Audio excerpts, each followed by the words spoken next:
we do have a live vantage point right now outside of the Naval Observatory in Washington, D.C. Well, who lives there? Well, the Vice President, JD Vance, and his family live there. Let's take this shot here. Take a look at this live picture. So what's going on here? Well, according to Fox News Digital, Vice President Vance is hosting senior Trump administration officials at his residence in D.C. for dinner tonight to discuss, among other things, how the administration should handle the ongoing Jeffrey Epstein fallout and move forward. That's according to sources to Fox News.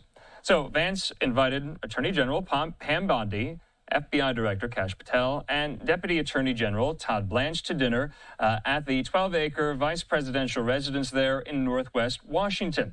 White House Chief of Staff Susie Wiles is also expected to be in attendance there. So you see the gate, you see the entrance to the Naval Observatory. Now, news of the dinner was first reported by CNN. It comes after weeks of unsuccessful attempts by senior Trump officials to quell mounting public pressure to release more information related to the Epstein investigation. Now, a spokesperson for Vance disputed the CNN report in question, which he described to Fox News as quote-unquote pure fiction.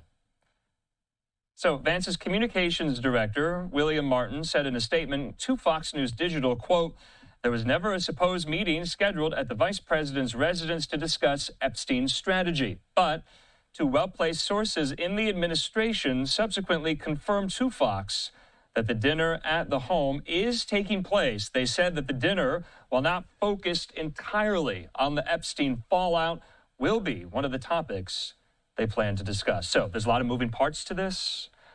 So it's been kind of back and forth. Is this on? Is this off? So yes, the meeting, the dinner is on right now. Whether or not it's solely focused on the Epstein drama, on the Epstein fallout, remains to be seen. But according to sources to Fox, it will be brought up, but it is not being reported as the sole purpose of the dinner. So who was invited to recap? Pam Bondi, Kash Patel, Todd Blanche, Susie Wiles, and, of course, the vice president at his own home. Well, President Trump and the vice president in the Oval Office today, they were asked about this very dinner, this very meeting. Let's listen. Is Vice President Vance hosting a gathering this evening to talk about how to respond to the Epstein situation? Is he working on what? Is he hosting some kind of gathering of top advisors this evening to talk about how to respond to the Epstein situation? I don't know. I could ask you that question. I don't know of it, but I think here's the man right here. I saw it reported today, and it's completely fake news. We're not meeting to talk about the Epstein situation, and I think the reporter who reported it needs to get better sources. Look, the whole thing is a hoax. It's put out by the Democrats because we've had the most successful 6 months in the history of our country. Okay, Vice President Vance saying the whole thing is fake news, back out live outside his home there. So you're looking at a live vantage point outside the Naval Observatory in Northwest Washington. So we'll keep an eye on this shot to see whether or not we see any of these, black SUVs enter or leave the residence there. It's definitely one of these vantage points we'll have to keep our eye on throughout the course of the day. This, as one of Jeffrey Epstein's very first accusers, spoke out today at a press conference in Los Angeles alongside her attorney, the famed civil rights lawyer Gloria Allred. Fox News correspondent Connor Hansen with more on that. Let's listen.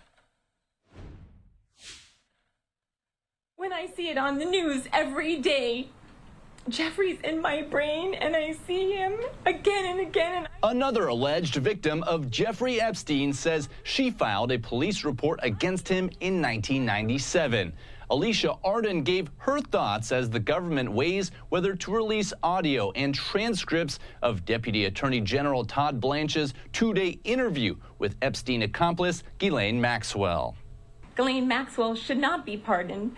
She was convicted of sex trafficking of children. Maxwell was recently moved from Florida to a lower security prison in Texas. How to handle the government's Epstein evidence could come up at a reported meeting of White House officials Wednesday. It comes after Congress sent subpoenas to the Justice Department for all of its Epstein files and to some high-profile former government officials.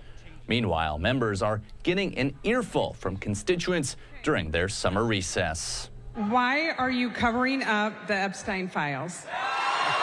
I am for the release of those records.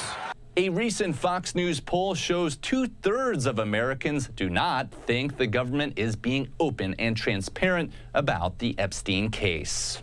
Transcripts of the DOJ meeting with Ghislaine Maxwell could reportedly be released as early as this week. In New York, Connor Hansen, Fox News.